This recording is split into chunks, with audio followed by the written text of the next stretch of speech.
नमस्कार प्रेक्षकांनो, तर झी मराठीवर लवकरच नवीन मालिका सुरू होत आहे आणि त्याचं नाव आहे लाखात एक आमचा दादा। तर आता या मालिकेत सूर्यदादा दाखवण्यात आला आहे आणि त्याला 4 बहिणी असतात। त्याची इच्छा असते की त्याच्या 4ही बहिणींचं लग्न छान थाटामाटात करावं आणि चांगल्या घरात व्हावं, त्यांना चांगले नवरे मिळावेत। यासाठी तो नेहमी झटत असतो। त्याचं एक किराणा दुकान असतं आणि त्यावरच त्याचा सगळा उदरनिर्वाह असतो। त्याची परिस्थिती ही एक मिडल क्लासच असते। पण कितीही प्रयत्न करून त्याच्या बहिणींचे काही लग्न जमत नसतात, कारण त्याचे वडील दारू पित असतात आणि आई पळून गेलेली असते। आणि आई पळून गेल्यानंतर त्याच्या बहिणीला त्याने खूप जीव लावलेला असतो। आईचं प्रेम देऊन त्याने त्यांना सांभाळलेलं असतं।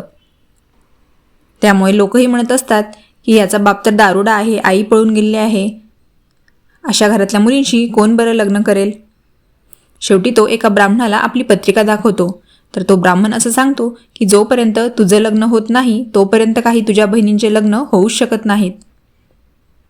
आता या सूर्याच्या आयुष्यात एक तुळजा नावाची मुलगी येते। ती त्यांच्याच गावातली असते आणि लहानपासून ते सोबत खेळलेले असतात। तर ती एका चांगल्या श्रीमंत घरातील असते आणि तिचे वडील हे दुष्ट दाखवण्यात आले आहे। नेहमीप्रमाणे जसे की मुलीचा बाप हा विलन असतो, तसंच या सिरियलमध्येही आपल्याला बघायला मिळणार आहे। तुझ्याच्या वडिलांचं म्हणणं असतं की मुलगी का घराबाहेर पडली की ती इज्जत चव्हाट्यावरच आणते।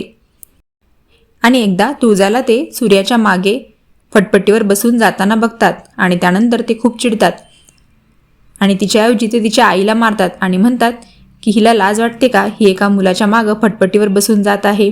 आता मी हिचं लग्न ठरवत आहे आणि ते तिचं लग्न देखील ठरवतात। अशा प्रकारे सूर्याची आणि तुळजाची लव्ह स्टोरी ही खूप खडतर असणार आहे आणि ते दोघे कसे एकत्र येतील, त्यांचं लग्न कसं होईल, तसेच सूर्याच्या बहिणींचे लग्न कसे होतील, हे सर्व आपल्याला या मालिकेत पाहायला मिळणार आहे। तर तुम्ही ही मालिका पाहण्यासाठी उत्सुक आहात का? तुम्हाला ही स्टोरी आवडतीये का? हे मला कमेंट करून नक्कीच सांगा। धन्यवाद।